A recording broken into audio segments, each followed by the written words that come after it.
જો તો કેટલો વાસે મને વાળ ઉડે. ઓહો હો અંકિતા બેન ના તો જો વાળ ઉડી ગયા એટલો પવન છે. જો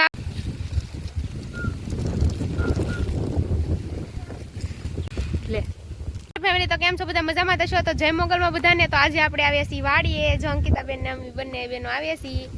કેટલો સરસ મજાનો નજારો છે ને આમ પવને પણ મસ્ત છે. જો આખી વાડી મેં એક તેલો તો મેં કીધું પાકી જો હાલ તેલ ખાવા હું તેલે નો પાઈ કાજી તો એટલા દિવસે વાડી આવીએ ટમેટા ઘણા આવેલા છે ઝીણા ઝીણા જો આવી રીતે તો આપણે ઈ તો ખાઈ.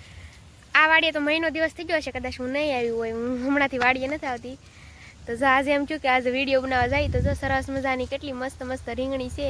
જો આવી રીતે રીંગણા આવેલા છે એ પણ હું તમને બતાવું. જો મિત્રો આવી રીતે સરસ મજાના રીંગણા પણ આવી જશે.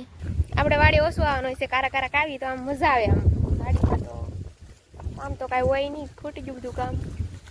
મિત્રો આ બાજુ સરસ મજાના બંને રીંગણા એક સાથે આવેલા છે. જો કેટલા મસ્ત મસ્ત છે. આ બાજુ જો સરસ મજાનું રીંગણું આવેલું છે. જો કેટલા મસ્ત મસ્ત રીંગણા પણ થવા માંડ્યા છે. આ બાજુ જો સરસ મજાની આપણી લાઈન થઈ ગઈ છે સરગવાની. જો ઠેઠ સુધી છે જ્યાં સુધી રીંગણી છે ને ત્યાં સુધી લાઈન બતાવી છે.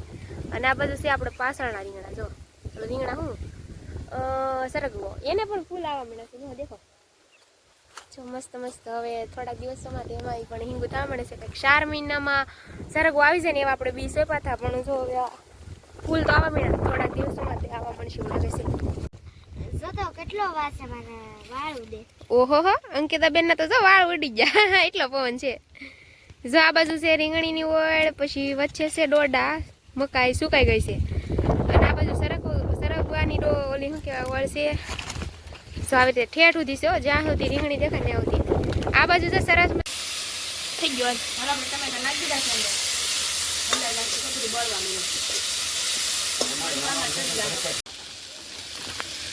હાલો આપણે મીઠું મરચું અને હળદર ને એવું નાખી દઈશું.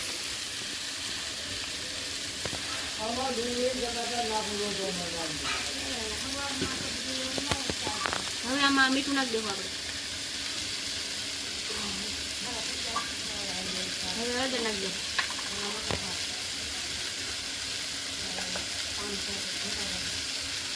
હળદર ઘણી રાખી જેથી કરીને પીળા થાય મસ્ત મસ્ત.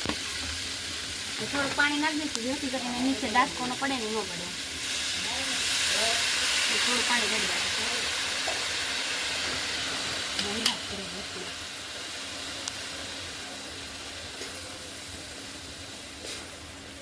આપણે બધો મસાલો નાખી દીધો છે.